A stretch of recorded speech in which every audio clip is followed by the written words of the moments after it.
ومعنا في النقاش من اليابان البروفيسورة فاطمة بن الشيخ، أستاذة وباحثة في علم الإلكترونيات العضوية بجامعة كيوشو في اليابان. أهلا وسهلا فيك. أهلا وسهلا، شكرا لكم لهذه الدعوة. أهلا وسهلا. طبعا احنا جدا فخورين بوجود ربما بروفيسورة عربية في مجال الإلكترونيات في اليابان. Alors, imaginez un peu.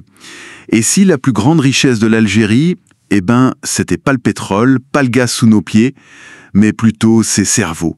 Ces esprits brillants qui, là, maintenant, sont en train de modeler l'avenir techno partout dans le monde. C'est l'idée vraiment puissante d'un texte qu'on explore aujourd'hui. Capital algérien, investir dans les esprits. Notre but, c'est de décortiquer ensemble cette vision, ce capital intellectuel comme un vrai levier de puissance. Oui, c'est une perspective qui bouscule pas mal, hein. Le texte, d'emblée, il nous dit « Attention, changement de jeu ». Au XXIe siècle, la vraie compétition, c'est moins les barils de pétrole que l'innovation. Les brevets, les algos, c'est là que ça se joue. C'est clair. Et maîtriser les technologies de demain, voilà l'enjeu. Les investissements mondiaux là-dedans sont juste énormes, colossaux. C'est l'influence future qui se décide. Absolument. Et ce qui frappe vraiment dans ce document, c'est qu'il affirme qu'une sorte de force silencieuse algérienne est déjà là, déjà aux avant-postes de cette révolution. Et pas juste des mentions comme ça, hein. Ah non. On parle de domaine de pointe. La source cite des contributions décisives. Maîtrise de l'atome aux États-Unis, par exemple. L'électronique du futur au Japon. On parle des composants de nos appareils dans 10 ans, peut-être. Et même la redéfinition du diagnostic médical en Europe. Peut-être via l'IA, qui sait. Ce sont des secteurs ultra stratégiques. Tout à fait. Et c'est là que l'angle d'analyse est vraiment central. Le texte évite très soigneusement le piège habituel, la complainte, sur la fuite des cerveaux. Non.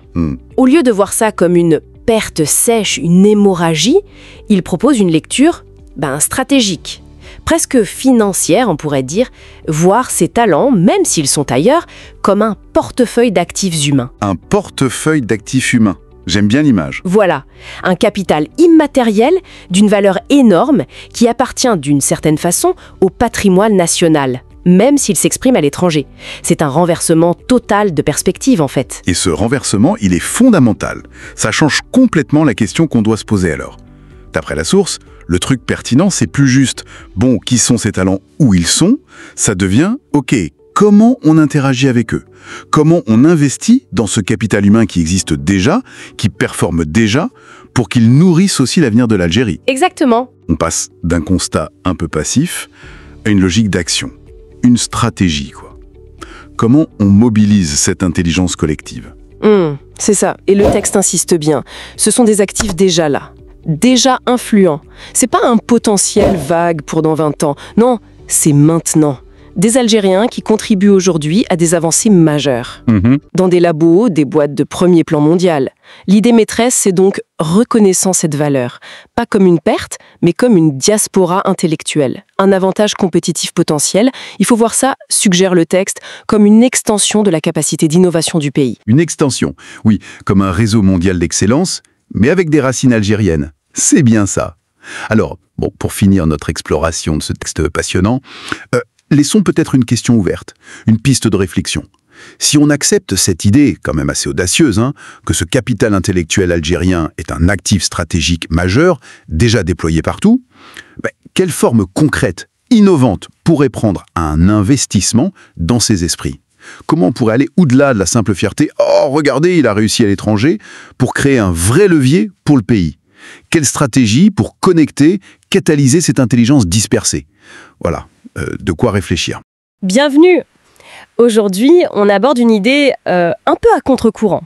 Est-ce que la vraie richesse d'un pays comme l'Algérie, finalement, elle ne serait pas autant dans ses talents à l'étranger que dans son sous-sol? Oui, c'est exactement la perspective de notre source, le capital algérien. Investir dans les esprits. L'idée, en fait, c'est de dépasser un peu cette image de fuite des cerveaux. Ah oui, sortir du côté négatif pour voir ça autrement. Exactement. Voir ses compétences comme un vrai capital intellectuel. Un actif stratégique en quelque sorte. Une forme de soft power, si on veut. D'accord. On va donc explorer comment les parcours assez exceptionnels de certains scientifiques pourraient justement illustrer cette idée d'investissement national. La source en met 3 en avant. Noureddin Brahim, Fatima Bencher et Habib Zahidi. C'est ça. 3 domaines différents, le fondamental, l'appliqué et puis l'impact direct. Ok, alors commençons peut-être par la base, la recherche fondamentale avec Noureddine Brahim. Qui est-elle exactement ? Alors, Noureddine Brahim, elle est professeure et directrice du département de physique à l'université du Connecticut. Son truc, c'est la physique atomique, le monde quantique. Le quantique, le domaine dont tout le monde parle en ce moment. Tout à fait. On la surnomme même la photographe de l'infiniment petit. Elle arrive à visualiser le mouvement des électrons à une échelle de temps incroyablement courte, l'attoseconde. L'attoseconde, c'est difficile à imaginer, hein. Oui, c'est une fraction infime de seconde. Ça permet presque de voir les réactions chimiques en direct, quoi. Et ça lui a valu le prix Davison-Germer en 2014, ce qui n'est pas rien. Impressionnant. Mais au-delà de la prouesse scientifique pure, où est l'aspect capital ou stratégique là-dedans ? Le quantique, c'est pour l'informatique du futur, le cryptage, c'est ça. Exactement. Là où ça devient vraiment intéressant, c'est que cette recherche fondamentale, c'est la graine des technologies de demain. La source mentionne même un potentiel retour sur investissement, plus de 2,5 $ pour chaque dollar investi dans ce type de recherche. Ah oui, quand même.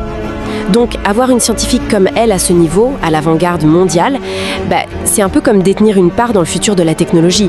C'est potentiellement un placement à long terme plus sûr que de chercher du pétrole, si on pousse un peu. Je vois l'idée. Si elle, c'est la recherche fondamentale, qui vient après dans cette chaîne ? Fatima Benchek, vous le disiez ? Oui, Fatima Benchiche. Elle, on passe à l'innovation appliquée. Elle est chercheuse au Japon, à l'université de Kyushu, et elle a cofondé une start-up, Koala Tech.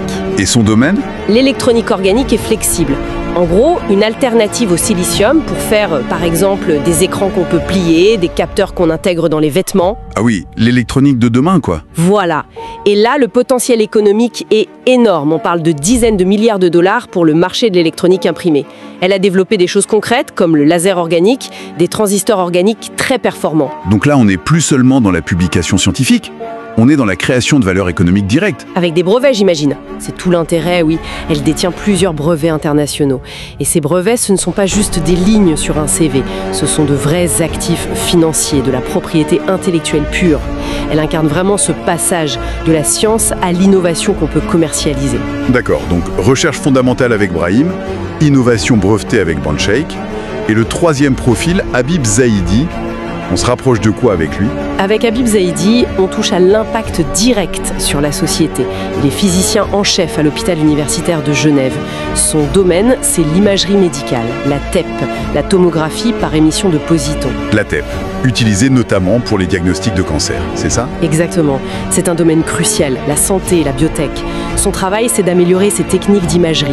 Il a développé des algorithmes, des logiciels qui rendent la TEP plus précise. Plus précise et j'imagine moins risquée pour les patients. Oui, c'est ça aussi. Des diagnostics plus fins et souvent avec moins de radiation. Ce qui améliore l'efficacité des hôpitaux et la sécurité des soins. D'ailleurs, il a reçu le prix du Koweït en 2010 pour ça. Donc on voit bien la chaîne se dessiner. Fondamentale, innovation, application à fort impact. Voilà. Ces 3 parcours, ensemble, ils illustrent une chaîne de valeur complète qui part du savoir. C'est une vision très intéressante. Mais alors, comment on passe de cette observation à une vraie stratégie ? Comment un pays peut concrètement activer ce capital intellectuel à distance ? Est-ce que la source donne des pistes ? Oui, elle suggère un vrai changement de perspective, un peu comme le fait la Chine avec ses talents à l'étranger.